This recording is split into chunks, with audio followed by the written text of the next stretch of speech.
My Weird School, Book Number 16. Miss Coco is Loco. Written by Dan Gutman. Pictures by Jim Pelot. Chapter 1. Chillin' at the School Store. My name is AJ and I hate school. The only cool part of elementary school is the school store. It's a little room near the office where they sell stuff. Mostly they have pencils and pens and junk like that. They never have anything useful like skateboards or video games. Still, it's cool to buy stuff when you're at school. The school store is open in the morning before the bell rings. The only problem is I spent all my allowance over the weekend on a new football because some kid stole mine. So I didn't even have a dime to buy anything at the school store. Bummer in the summer. Guess what I bought with my own money? This girl with curly brown hair named Andrea Young whispered to her crybaby friend Emily. Knowing Andrea, it was probably an encyclopedia. What did you buy? Asked Emily. An encyclopedia, Andrea said, all excited. It's an encyclopedia for kids. Andrea loves reading and books and school and anything else. That's boring. She keeps a dictionary on her desk so she can look up words and show everybody how much she knows. Andrea is like a human filing cabinet. You know what I'm going to do with my encyclopedia? Andrea asked Emily. Knowing Andrea, she would probably read the whole thing in ABC order so she would know everything in the world. I'm going to read it in ABC order, Andrea bragged. If I finish one letter every day, by the end of the month, I'll know everything. Won't that be cool? Yeah, cool like an oven. I wish a set of encyclopedias would fall on Andrea's head. The bell rang and we all rushed to class. Our teacher, Miss Daisy, told us to put away our stuff and get ready for circle time. That's when we sit around in a circle, so it has the perfect name. Suddenly, the voice of the school secretary, Mrs. Patty, came over the loudspeaker. Miss Daisy, please send Andrea and AJ to Miss Coco's room. Ooh, my friend Ryan said. AJ and Andrea are going to Miss Coco's room again. They must be in love. When are you going to get married? Asked my other friend, Michael. If those guys weren't my best friends, I would hate them. Chapter 2. National Poetry Month is dumb. Me and Andrea walked down the hall to Miss Coco's room. She's the gifted and talented teacher at elementary school. That doesn't mean she's gifted and talented. It means she teaches kids who are gifted and talented.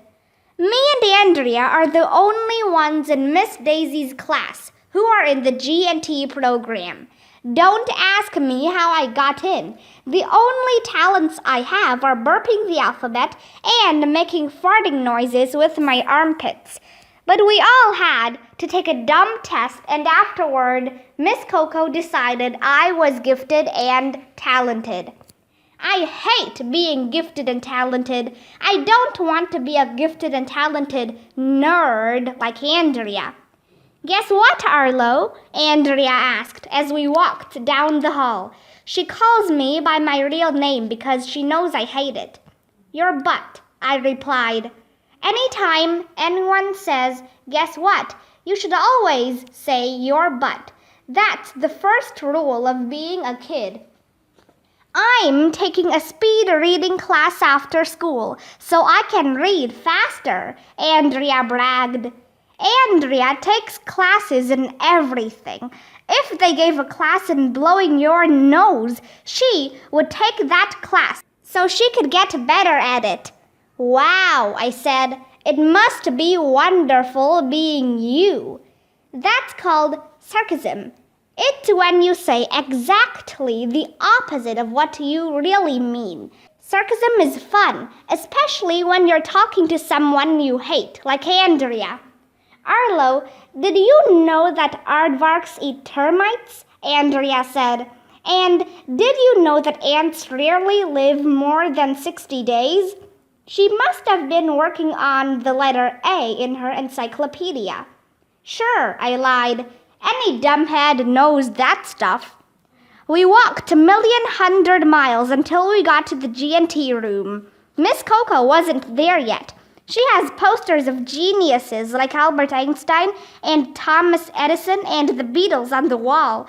And there are signs all over the place that say things like think, create, and invent. Finally, Miss Coco came running in. She wears tons of makeup on her face and her hair is always in place. I guess that's why she's late a lot. It must take a lot of time to make her look good. Hello, she said to me and Andrea. Do you like yellow jello? I can play the cello. Are you mellow? Miss Coco is weird. Why are you talking in rhyme? Asked Andrea. Rhyme, she said. Is it a crime to talk in rhyme? I'd rather mime, but that takes more time. I get it, Andrea said. You're talking in rhyme because it's April. It's National Poetry Month. National Poetry Month? You've got to be kidding me. Poetry gets a whole month. I wouldn't give poetry 5 minutes. How come there's no National Skateboarding Month or National Video Games Month? It would be cool to go skateboarding and play video games all month instead of going to school. I love poetry, said Andrea, who loves everything teachers love. I wrote a poem and my mom put it on the refrigerator. Andrea's mom is weird. If she puts poems on the refrigerator, she probably puts food on Andrea's notebooks. If you ask me, there should be a National Sit Around and Do Nothing Month, I suggested. What a great idea, AJ, said Miss Coco. For homework, I'd like each of you to write a poem. AJ, you can write yours about sitting around and doing nothing. But I was just joking, I protested. I hate poetry. Come on, AJ, said Miss Coco. You're a poet and you don't even know it. That is totally not fair. I wanted to sit around and do nothing, not to write a poem about sitting around and doing nothing.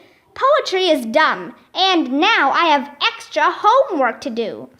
I wish I was in the U&U program, ungifted and untalented. Chapter 3, Sit Around and Do Nothing Month. The next morning at the school store, they were selling cool pens that light up. I counted the coins in my pocket. Just enough money to buy lunch and nothing else. Bummer in the summer. I wish I brought my lunch from home like I did in the good old days. Then I could use my lunch money to buy a pen. But if I brought lunch from home, I wouldn't have lunch money at all. Well, anyway, all I had was enough money for lunch. And if I didn't eat lunch, I'd starve and die. When I got to Miss Daisy's class, guess who poked his head in the door? Nobody, because if you poked your head in a door, it would hurt. But Mr. Klutz poked his head in the doorway. He's our principal, and he has no hair. Mr. Klutz's head is so shiny, you can see yourself in it. He must polish it or something. Mr. Klutz is nuts. I have exciting news, he said. Mr. Klutz said he has an exciting nose, I whispered to Neil Crouch, who we call Neil the Nude Kid even though he wears clothes. April is National Poetry Month, said Mr. Klutz. I thought of a great way to celebrate. If the students of elementary school write 1,000 poems in April, I'll invite a real live poet to visit us. Isn't that exciting? Yes, yelled all the girls. No, yelled all the boys. A real live poet? I thought poets all died a long time ago. How about 500 poems? Michael asked. 1,000 poems, Mr. Klutz said. That's my final offer. Deal or no deal? Deal, yelled all the girls. No deal, yelled all the boys. Mr. Klutz loves challenging us to see what we can accomplish. After he left, it was time for me and Andrea to go to Miss Coco's room. Arlo, did you know that a beaver can hold its breath for 5 minutes? Andrea asked as we walked down the hall. And that bats leap upside down in trees? She must have finished the letter B in her encyclopedia. Sure, I lied. Any dumbhead knows that stuff. Miss Coco came running in just as we reached the G&T room. Sorry I'm late, she said. I had to fix my hair. Why? Was it broken? I asked. That's mean, said Andrea. I think it's clever, said Miss Coco. To fix hair is to comb it, and you fix a machine when it breaks. AJ thought creatively. That's why I selected him for the gifted and talented program. Thank you, I said, and then I stuck my tongue out at Andrea. I'm so excited about National Poetry Month, said Miss Coco. Did you two write your homework poems? I did, Andrea said, all excited. My poem is called The Happy Hippo. I worked on it all night. Andrea loves animals. She read her poem about some hippos that have a dumb tea party. It was totally lame. Lovely, said Miss Coco when Andrea finished. Let's hear your poem, AJ. So I read my poem. I like to sit around and do nothing. Just sit and do nothing at all. I don't want to talk. I don't want to walk. I don't want to play with a ball. I don't want to eat or play with my feet or work up a sweat or fly in a jet. If I could just sit and do nothing, just sit there and clear my head, I'd be the happiest person. Except that, of course, I'd be dead. I wasn't sure if Miss Coco would like the ending or not. Teachers don't usually go for dead stuff.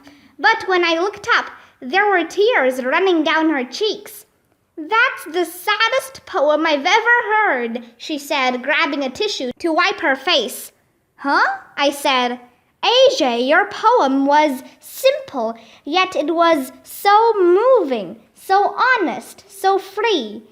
I didn't know what she was talking about. It was just a dumb poem. I wrote it in 5 minutes during the commercials while I watched TV. What about my poem? Asked Andrea. Yours was nice too, Andrea, said Miss Coco. Then she took another tissue and started crying again. Miss Marty Pants Know-It-All crossed her arms and looked all mad. I guess she was angry because Miss Coco liked my poem better than her dumb hippo poem. Well, na-na-na-boo-boo on her. Chapter 4. Shakespeare was a dumbhead. When I got to school the next day, there was a big National Poetry Month tote board on the front lawn. It said the kids of elementary school wrote 200 poems already. I didn't get it. I mean, I could see writing lots of poems if we were going to get a chocolate party or a video games night or something cool. But to have a poet visit our school? No thanks. After we pledged the allegiance, Miss Daisy said our homework for April was to write one poem every day. Miss Coco was going to publish a National Poetry Month book with some of our best poems in it. Isn't that exciting? Miss Daisy asked. Yes, yelled all the girls. No, yelled all the boys. Just the thought of writing something every day made me wrinkle up my nose like I smelled something bad. What's the matter, AJ? Asked Miss Daisy. I hate poetry, I said. Hate is not a nice word, Miss Daisy said. You shouldn't say that. Then I strongly dislike poetry, I said. I despise poetry. I detest it. I loathe it. That's enough, AJ, said Miss Daisy. Just then a poem popped into my brain. I hate poetry. Poetry is dumb. It's hard to write poems when you're chewing gum. Genius poems like that come into my brain all the time. I can't stop them. I guess that's why I'm in the gifted and talented program. I was going to think up another verse, but it was time for me and Andrea to go see Miss Coco again. Arlo, did you know that camels have 3 eyelids? Andrea said as we walked to the G&T room. And cats see 6 times better than humans at night, and all clams start out as males, but some of them become females later. Ugh, she must have finished the letter C in her encyclopedia. Any dumbhead knows that stuff, I said. When we got to Miss Coco's room, she was crying again. Nobody had even read her a poem. I figured Miss Coco's dog must have died or something. What's wrong? Asked Andrea. When I woke up this morning, I saw the most beautiful sunrise, Miss Coco said.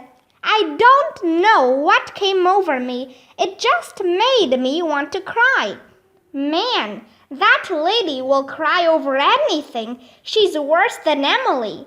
What's so sad about a sunrise? I asked. Wouldn't a beautiful sunrise make you cry, AJ? Miss Coco asked.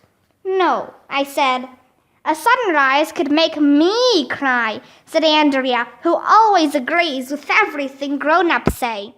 I might cry if I woke up and the sun didn't rise, I said. Then the weirdest thing in the history of the world happened. Miss Coco started singing. Feelings, she sang. Nothing more than feelings. Miss Coco is Loco. Andrea must have known the song too because she started singing along with Miss Coco. It was horrible. Neither of them is gifted or talented when it comes to singing, believe me. I thought I was gonna die. Finally, they finished the song. AJ, I want you to explore your feelings, said Miss Coco. It will make you a better poet. Boys don't have feelings, Andrea said. They just like to play sports and punch each other. Of course boys have feelings, said Miss Coco. They just hide them sometimes. You have feelings too, don't you, AJ? Sure I do, I said. The other day, some kid stole my football and I felt like punching him. Andrea rolled her eyes. I have an idea, Miss Coco said. Let's write poems about feelings. Ugh, what is her problem?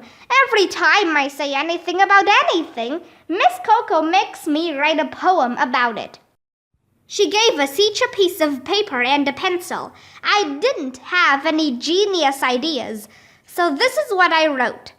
My feelings are written on the ceiling, but the paint is peeling off the ceiling. So my feelings are not that revealing. It's hard to have no feelings, but I'm dealing. At that point, I ran out of words that rhymed with feelings, so I stopped writing. You know, AJ, Miss Coco said, as she took a book off her shelf, poems don't have to rhyme. They don't? No, Miss Coco said. Listen to this. And she read a poem from the book. To gild refined gold, to paint the lily, to throw a perfume on the violet, to smooth the ice or add another hue unto the rainbow or with taper light. Miss Coco sighed. That was beautiful, said Andrea. Who wrote it? William Shakespeare, replied Miss Coco. Who's he? I asked.